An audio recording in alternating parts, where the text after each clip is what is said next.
Surprise, surprise. Well, I'm actually sitting in one of my most favorite places on the planet. It's actually my patio. I'm going to show you a little bit. Let's see if I can switch the camera around there. It's really quiet. Got my little tomato bush, and there are my jasmine vines growing. I'm sharing this video in this location because I find it really important that when you are working to build something, maintaining a place of peace in your heart is vital. It's vital to being able to hear from God, to extract ideas, insight, wisdom from the mind of God. When you are building, you must have clarity. You must be able to hear His voice. Now, what happens quite often is when we're endeavoring to do something, we encounter opposition. We encounter challenges from people who, for whatever reason, may not agree with where you're going, who may not understand how God has spoken to you and what your assignment is. And they have every right to do that. It's okay for people to disagree with you.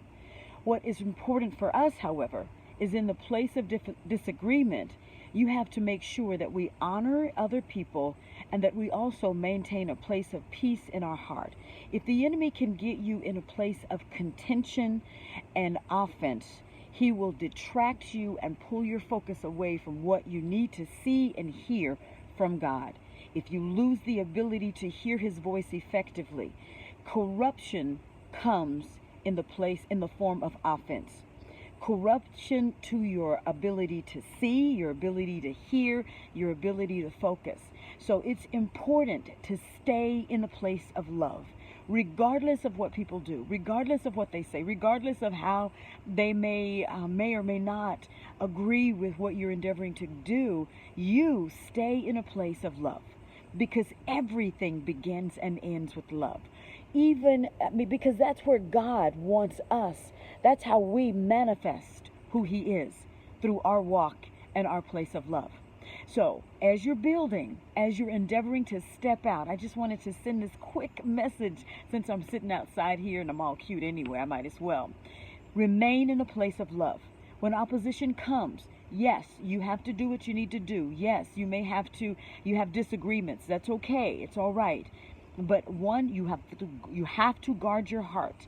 Guard your heart against any anger, bitterness, and frustration is a non-essential element of anything. You don't have to be frustrated. You don't need to fall into a frustration. Because it cancels out your ability to hear effectively. And in order for you to access the mind of God, to tap into the creative ability that you were destined to possess, you were destined to walk in innovation with the innovative mind. You were born to tap into ideas that allow you to change the world around you. You have to stay in a place where peace reigns in your heart, and you remain free from a spirit of offense. So number one, don't be offended when people disagree with you. Don't be offended. Be, as Katie Souza says, unoffendable. Okay? It's okay if they disagree. It's all right.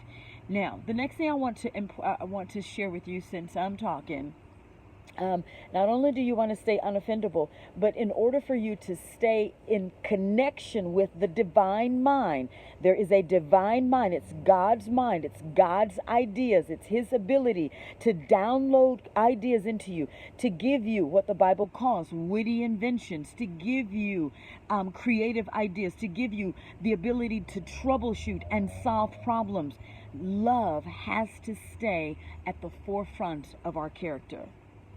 Now, that is not always easy, and that happens when you spend time in the presence of God, but also when you work to really listen to those people who are in opposition to you. You do endeavor to hear their perspective. Try to see how they see. Now, they don't have to agree with you to get along with you, but in order for you to work effectively, it's important that you hear their perspective and that you honor their ability to disagree with you. So there you have it. I just had that in my heart as I was sitting here in this beautiful setting on my patio, enjoying my jasmine vines. I'm sorry that the blooms are all gone, because it's amazing. And the smell is just amazing when they're in full bloom. I love each of you guys, And until next time, you make it a terrific day. Bye-bye.